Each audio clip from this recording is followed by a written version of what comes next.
well. This is not Petra, this is my other Malinois, Sigrid. But I was going to show you just some place work with her, how I would, she's pretty new to place, we don't do it a ton with her, so just kind of showing you how I format that section and what that looks like.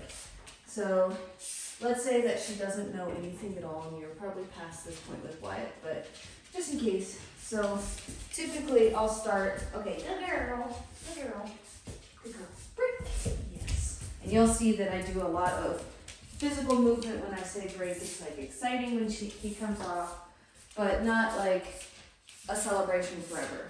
So if she was brand new, then it might be that I like try to lure her on there, but my favorite way, and this will be useful whenever you start introducing them to new places like rocks outside or park benches, pretty much places, anything that you can get all four paws on and stay on there. The rules are when you get all four paws on there, you keep all four paws on there until you hear that release, which I think you're using free, but I use break. So my favorite way is just to get myself on there. Good girl, good girl.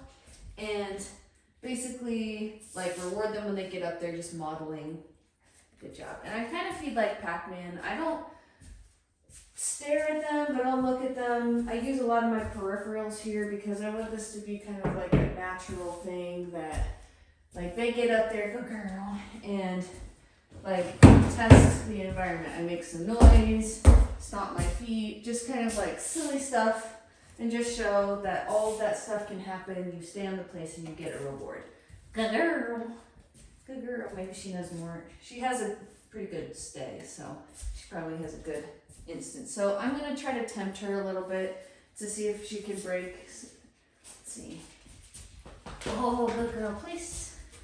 Good. So that was very good. I'm not going to reward her for breaking, but she broke as I needed her to. Good girl. Just so that you could see, she got off immediately as soon as that one paw gets onto the floor, because they can take their paw and like hold it like this, that's fine. But as soon as it goes down there, girl, so weird, huh? This is my husband's dog, so she doesn't work with me as often. As soon as her paw hits the ground, yes, good girl, I'm going to step into her and get her back onto the place. So it's not, I don't want her to get totally off the place before I break. Sometimes that's going to happen, but if she's able to get totally off the place before I'm able to fix her, then I'm too far away. That's kind of like your key there. So if you tempt her, good. Tempt him a little bit. I'm going to go back and forth, he and she, because her and Wyatt. And just like show her some different pictures that sometimes you might bend down and be really cute. Yeah, yeah. But as long as she holds it, she continues to have that place. Good girl. Frick. Good girl. Good girl. So I'll show you kind of another rep here. When she gets up there, it's yes that she's done the correct thing, and then good that she continues to do those things. Good girl. Good girl. Place. Yes. Good girl. And she perks her ears up. Good girl.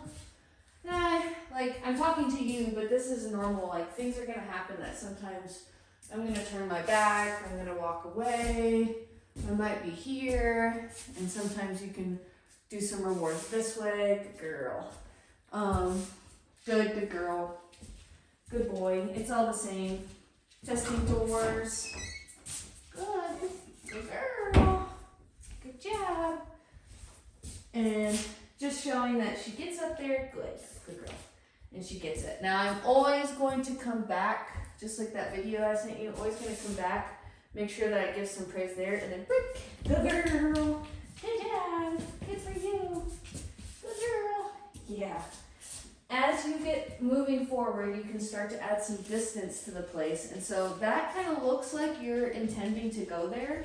Yeah, I know. That's where you got all the trees, huh? See, even she wants to get back on there because that's where all the good stuff happens. Yes, ma'am. So place at a distance. You're going to act like you're going there, and just stop prematurely and let your dog finish the behavior. Good girl. Ready? Place. Good girl. Good job. Yes. Good job. So I was able to get even this far. That's like, give yourself some credit for even this distance, because a lot of people have to walk all the way up to the place to get there. So give yourself some credit if you're able to like walk away and stuff, because a lot of people don't have that. With him making eye contact and like constantly staring, it's fine. Like, acknowledge it or don't, it's okay. In this instance, you're not asking for eye contact, but he's not making any mistakes by offering you eye contact. So there's no reason to like worry or stress too much about it. There will be a time that eye contact's like, I teach a really strong eye contact with my demo dogs because I want them, like, I do a lot of sessions where I'm standing this close to my dog while someone is walking their reactive dog like around, and my dog turning his head to look at that dog might set that dog off. So I teach a pretty strong eye contact, just see if we can, yes, good girl, with my dogs, because if I'm this close, I want them fucking staring me dead in the face the whole time. Good girl. And she's not my dog. I don't have, she has a different training style because she's my husband's and he's a trainer too. Yes, good girl. Frick. Good girl. Good job. If you really struggle with the release, like you saw that one, she got off and she knows what break means. But if you really struggle with the release, you can twist. Yes, good girl. And then when you are ready to break him, good girl, you ready? Ready? Good girl, break. And you can throw a piece of food and let them chase it.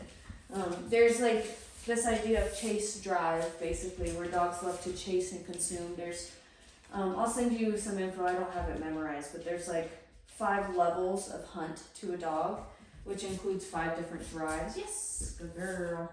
And one of those is chase and consume. So you can utilize all of those different ways to reward your dog.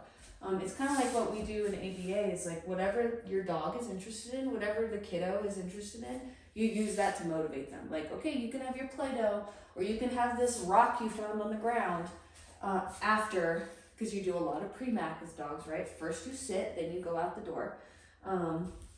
And so you can use whatever motivates him. If he finds a stick outside, I use sticks all the time. Good girl. Ready? Girl. With the down, so she does not have an implied down. Good place, good girl. But it's okay. Like, what I would probably get in the habit of is just that it's a change behavior basically, and you're gonna go through that prompting hierarchy to teach that change behavior. Good for a break. So I would pretty much do it just like this, just like you're teaching cane washing. Place, down, good. And then that's where she gets her treat. That now that you want that down, the getting on the place and then downing is when she gets the reward. So when Wyatt gets up there, good girl, break, yeah, good jobs. When Wyatt gets up there and he doesn't lay down, you can go through your prompting hierarchy just like you would. Like, you might just like point down or whatever, like whatever level of prompting he needs. And it's totally cool to do that. Let me see, I'm trying to think if there's anything else. Okay, yes, and good girl, good job. And she's super smart, so. But yeah, let me know if you have any questions about that. I'm gonna get you one more video on like flirt pole use, just in case, because I feel like you might have some fun with that. But I need to do that a little later. So here's this one, just for now.